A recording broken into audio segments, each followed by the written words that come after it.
इधर पुंछ में हुए आतंकी हमले के बाद रक्षा मंत्री राजनाथ सिंह ने जम्मू कश्मीर का दौरा किया और पूरे हालात की समीक्षा की। यही नहीं, आतंकियों से निपटने के लिए अधिकारियों को जरूरी निर्देश भी दिए गए हैं। रिपोर्ट आपको दिखाते हैं।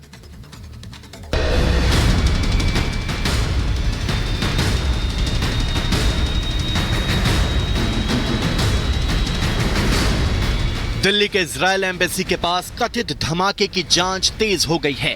देश की सबसे बड़ी जांच एजेंसी एनआईए, आईबी और एनएसजी की टीम ने धमाके वाली जगह की जांच पड़ताल की। इस दौरान दिल्ली पुलिस के जॉइंट सीपी, स्पेशल सेल के डीजीपी भी मौजूद रहे। जांच एजेंसियां ये पता लगाने की कोशिश में जुटी हैं कि एम्बेसी के बाहर कथित धमाके के पीछे किसकी साजिश है। इजराइल दूतावास के पास जो धमाके की कॉल मिली थी उसको देखते हुए पैरामिलिट्री फोर्स की डिप्लॉयमेंट यहां पर की गई है, लेकिन अब एनआईए के जो ऑफिसर्स हैं वो भी यहां पर पहुंचे हैं और पूरे क्राइम सीन का मुआयना करते हुए यहां पर आपको नजर आ रहे हैं। कल भी एनआईए की टीम यहां पर पहुंची थी और आज सुबह होते ही एनआईए के ऑफिसर्स एक बार फिर से यहां पर पहुंचे हैं। पूरे क्राइम सीन को एक तरीके से इन्वेस्टिगेट किया जा रहा है। इजरायल एम्बेसी के बाहर कथित धमाके को लेकर जांच एजेंसियों के हाथ कई अहम सुराग लगे हैं। जांच एजेंसियों को 2 संदिग्धों का पता चला है जिनकी पहचान की जा रही है। एजेंसियां करीब 500 सीसीटीवी फुटेज की पड़ताल में जुटी हैं। धमाके वाली जगह के डंप डेटा की भी जांच हो रही है। सुरक्षा एजेंसियां करीब 5000 मोबाइल नंबरों की जांच कर रही है, जिससे दोनों संदिग्धों तक पहुंचने का रोड मैप तैयार हो सके। एजेंसियों का मानना है कि इन दोनों संदिग्धों की गिरफ्तारी के बाद कथित धमाके का राज खुल जाएगा। पूरे क्राइम सीन को एक तरीके से इन्वेस्टिगेट और इंटेरोगेट करने की कोशिश यहाँ पर की जा रही है और जिस तरीके से लोकल पुलिस इस पूरे मामले को इन्वेस्टिगेट कर रही है, लोकल पुलिस आसपास के जितने भी सीसीटीवी कैमरे हैं उनको एनालाइज कर रही है। सीसीटीवी कैमरों के जरिए जिन 2 संदिग्धों के बारे में जानकारी मिली है, उन 2 संदिग्धों के बारे में भी एनआईए के जो ऑफिसर स्पॉट पर पहुंचे हैं वो जानकारी ले रहे हैं। इजराइल और हमास जंग के बीच एम्बेसी पर खतरे को देखते हुए सुरक्षा बढ़ा दी गई है। एम्बेसी के बाहर पैरामिलिट्री फोर्स तैनात की गई है, तो दिल्ली में यहूदियों से जुड़े धार्मिक स्थलों की सुरक्षा भी बढ़ा दी गई है। इसके अलावा यहूदियों की कॉलोनी या जहां उनकी संख्या ज्यादा है वहां भी चौकसी बरती जा रही है, जिससे दिल्ली में यहूदियों के साथ किसी भी तरह की अनहोनी को टाला जा सके। जो सूट में जो ऑफिसर्स यहाँ पर पहुंचे हैं, दरअसल वही एनआईए के ऑफिसर्स हैं और अंदर जो टीम यहाँ पर इन्वेस्टिगेट कर रही है वो उससे एक तरीके से पूछताछ और जो क्राइम सीन यहाँ पर था उसको एक तरीके से रिक्रिएट करने की कोशिश बोल लीजिए या पूरे सीन को समझने की जो कवायद है वो यहाँ पर एनआईए ऑफिसर्स द्वारा की जा रही है। इजरायल एम्बेसी में धमाके वाली जगह से जांच एजेंसियों को एक धमकी भरा खत मिला है। अंग्रेजी भाषा में लिखा ये खत इजरायली एम्बेसी के नाम है, जिसमें धमकी भरे शब्दों का इस्तेमाल किया गया है। इस खत पर सर अल्लाह रेजिस्टेंस नामक ग्रुप का नाम लिखा है। इस संगठन का नाम 2021 में दिल्ली में एक लो इंटेंसिटी ब्लास्ट से भी जुड़ा था, जिसकी जांच एनआईए कर रही है। पुलिस का साफ तौर पर कहना है कि धमाके की कॉल पुलिस को मिली, जो यहाँ पर पीसीआर वैन तैनात थी उसने फायर डिपार्टमेंट को इस मामले में जानकारी दी।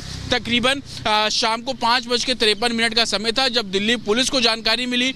दिल्ली पुलिस के तमाम आला अधिकारी मौके पर पहुंचे, स्पेशल सेल से लेकर एनआईए तक मौके पर पहुंची और इस पूरे क्राइम सीन को एक तरीके से इन्वेस्टिगेट किया गया है। दिल्ली में हुए इस कथित धमाके से हड़कंप मचा हुआ है। दिल्ली से लेकर इजरायल तक कथित धमाके की गूंज है। भारत और इजरायल दोनों ही देश पूरे मामले पर नजर बनाए हुए हैं। हालांकि धमाका किस तरह का था, क्या इसमें किसी केमिकल का इस्तेमाल हुआ या नहीं, ये फॉरेंसिक रिपोर्ट आने के बाद ही साफ हो पाएगा। ऐसे में देखने वाली बात यह होगी कि धमाके वाली जगह पर सीसीटीवी में कैद 2 संदिग्ध कब तक गिरफ्तार हो पाते हैं और गिरफ्तारी के बाद वो धमाके से जुड़ा क्या कुछ खुलासा करते हैं। Bureau report, Republic Bharat.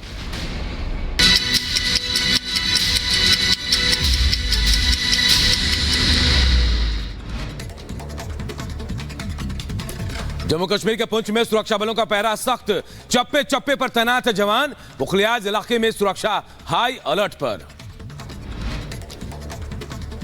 Jalaun police को बड़ी कामयाबी, 25,000 के नामी बदमाश का एनकाउंटर। बदमाश लक्ष्मण केवट के पैर में लगी गोली।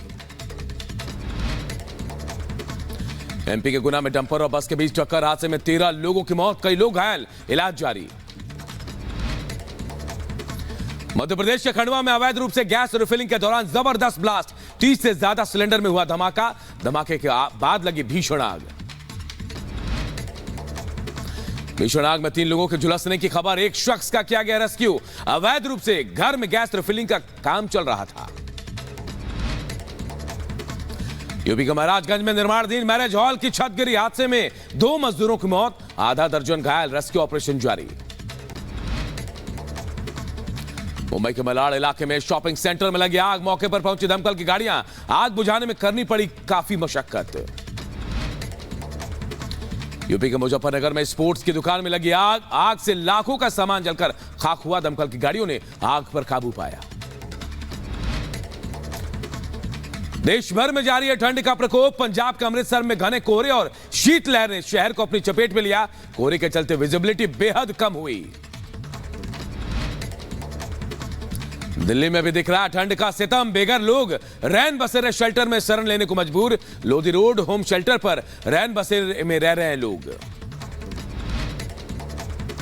राम मंदिर प्राण प्रतिष्ठा को लेकर रेलवे ने भी कसी कमर, पीएसी की 2 कंपनी और 400 पुलिस कर्मियों की होगी तैनाती। रेलवे अधिकारियों के साथ पुलिस अधिकारियों ने बैठक की।